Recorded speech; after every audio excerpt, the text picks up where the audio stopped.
நம்முடைய இக்கட்டுகளில் இருந்து நம்மை விடுவிக்கிற இயேசுவின் இனிதான நாமத்தினால் உங்களை வாழ்த்துகிறேன். இந்த நாள் நம்முடைய ஆவிக்குரிய சிந்தனைக்காக சங்கீதம் 107:6 நான் வாசிக்கிறேன்.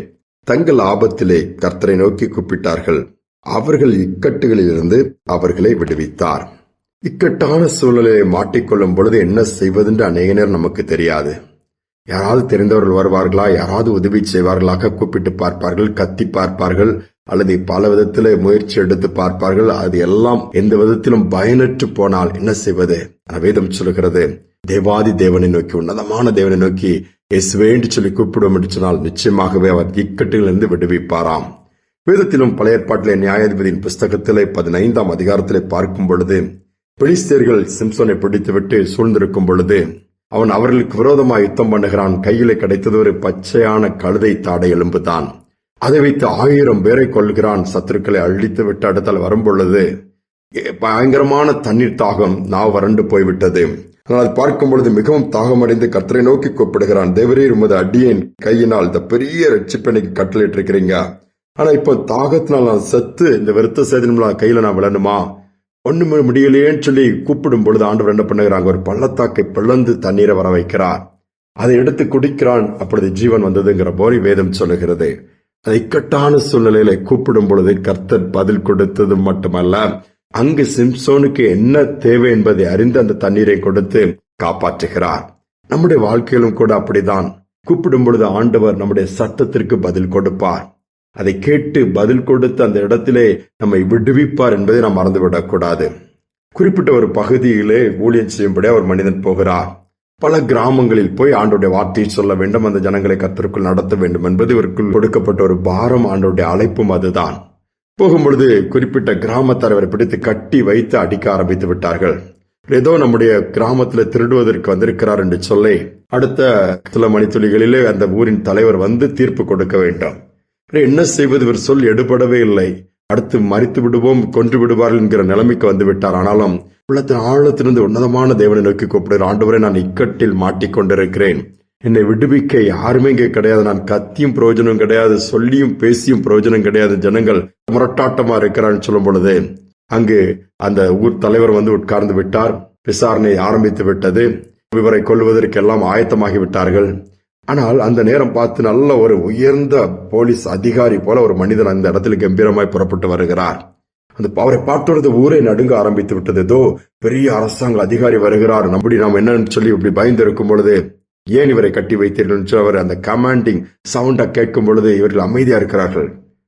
கட்டை அவிழ்த்து விடுங்கள் சொல்கிறார்கள். வேகமாய் அந்த ஜனங்கள் கட்டை அவிழ்த்து விடுகிறார்கள்.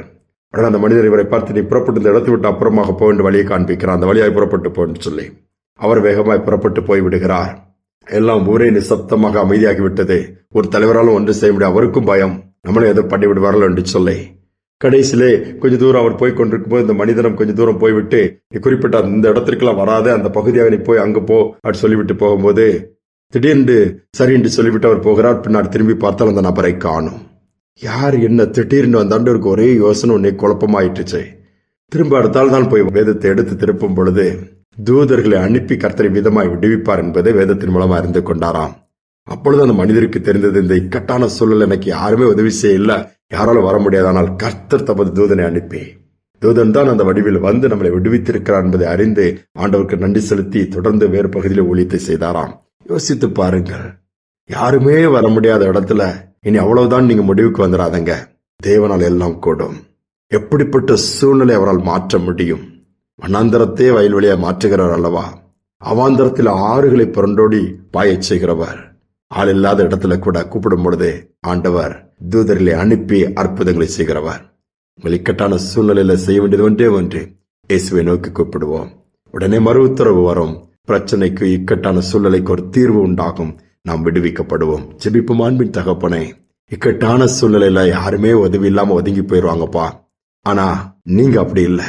அந்த சூழலில் வந்து எங்களுக்காக யுத்தம் பண்ணி, எங்களுக்காக வழக்காடி, எங்களுக்காக பரிந்து பேசி, எங்களுக்காக ஒரு தூதரை அனுப்பி நீர் விடுவிக்கிற தேவனா இருப்பதற்காக ஸ்தோத்திரம்.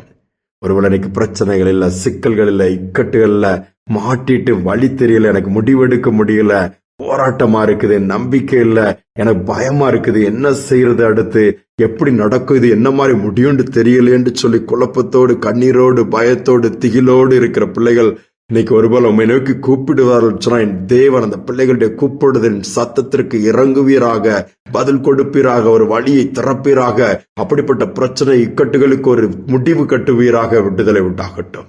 உம்மால் முடியும் அப்பா, நாங்கள் விசுவாசிக்கிறோம். செய்வதற்காய் ஸ்தோத்திரம், நடத்துவதற்காய் ஸ்தோத்திரம். இப்பொழுதே ஒவ்வொரு பிள்ளைகளும் விடுதலையும் அற்புதத்தையும் பெற்றுக் கொள்வதற்காய் ஸ்தோத்திரம். தாழ்த்தி ஒப்புக் கொடுக்கிறேன் இயேசுவின் நாமத்தில் பிதாவே, ஆமேன், ஆமேன். இக்கட்டான சூழ்நிலையில் ஆண்டவர் நமக்கு அடைக்கலமாக அரணாய் விடுதலை கொடுக்கிறவராக இருக்கிறார். நிச்சயமாகவே அப்படியே செய்வார். சிந்தனையோடு நாளை தொடருவோம். மீண்டுமாய் நாளை தினம் சந்திப்போம்.